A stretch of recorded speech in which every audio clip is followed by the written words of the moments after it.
existence of matter, whether material exists, objective existence. And the question, the reason they bring this up is not, is to try to get us to think, how do we prove these things? It's one thing to believe it, but how do you prove your belief in it to somebody else? How can you justify believing in the external material world? Because as we considered, philosophers, some are idealists. They believe everything is like a dream. Like, how do we know that we're not just in a prolonged dream state, and all of our sense data, our sense perceptions, are just generated, self-generated? And even they question whether a self exists, whether there is a real me, a real I. And so Russell brings up Descartes, who is famously known for his "I think, therefore I am," which they say is probably more likely "I doubt, therefore I exist," because if I doubt, then I must exist in order to doubt. And so he started to think this systematic doubt of everything, like, how can I prove anything? What if there's some kind of a demon that's trying to deceive me, and he's trying to get me to believe all these sense data that don't exist? How can I prove to myself that there is objective reality, that there is a real material world? And so, Russell goes through and considers your sense data, and he tries to systematize our sense data into like a hierarchy of beliefs. So he tries to say, well, we have to consider that if we have these sense data, it seems to be more harmonious to believe that there is an actual external world and not just a dream state, because when we dream, there doesn't seem to be a harmony, a uniformity to the dreams. It's really sporadic. There's not that much harmony, and the real world seems to be an unbroken series of uniformities. And so that seems to be how the objective external world manifests itself to us.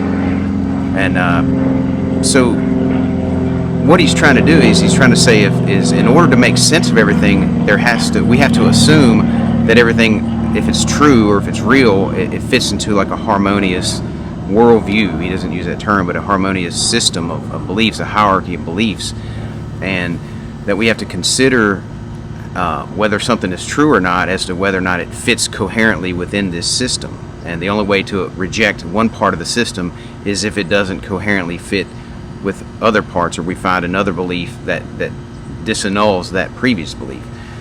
But when we have a system of doubt, like Descartes, he considered, if I just be, Descartes was saying, "I think, therefore I am." Like, I can't think if I don't exist. And so Russell points out that it's not so much that you can conclude that if I think, I must exist, because you're assuming your own existence. You in another work, Russell said Descartes could have said, "I stink, therefore I am."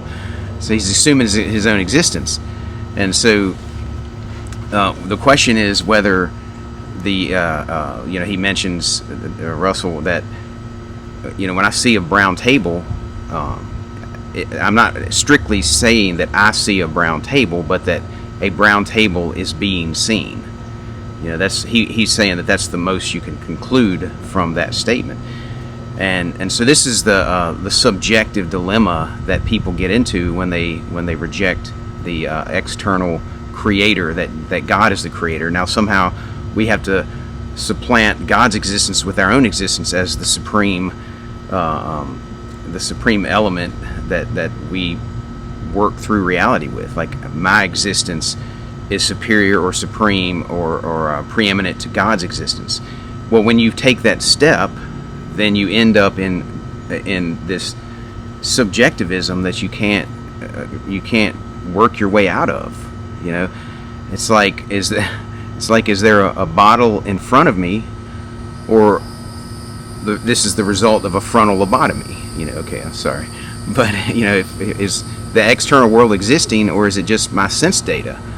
And if it's just my sense data, is there really a me, or is there just a dream state that's happening, and I happen to somehow there's some participation that I'm involved in. And so this ultimate skepticism, Russell says you have to be willing to embrace this absurdity in order to rationally think these things through. You have to abandon all of your preconceived notions in order to try to found a system of thought that is infallible or irrefutable. Well, keep in mind, as Christians, we don't have this dilemma because, we've been made in the image of God. As we mentioned, our sense data was created by God so that we can have dominion over the earth, and also that God created man, and we know there's other people that exist. We know that they exist in the material world, that God created the earth, He created the heaven, and there's material, there's matter, there's existence that's external from us. And so we can make sense of these things. But if you reject that and you're trying to start with nothing, what Descartes really should have said was, I think, therefore God is.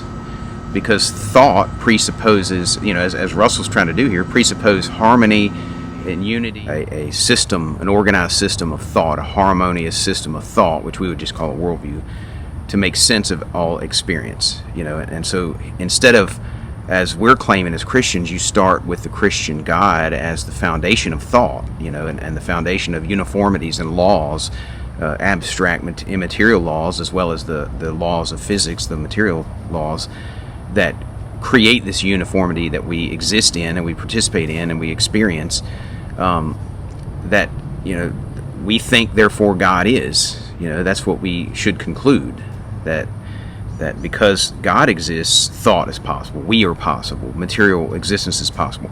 But when you reject that Christian God and you're trying to start with your own rational mind, you can't escape the subjectivist dilemma. And Russell's demonstrating this, although he ultimately thinks he's going to be able to somehow work his way out.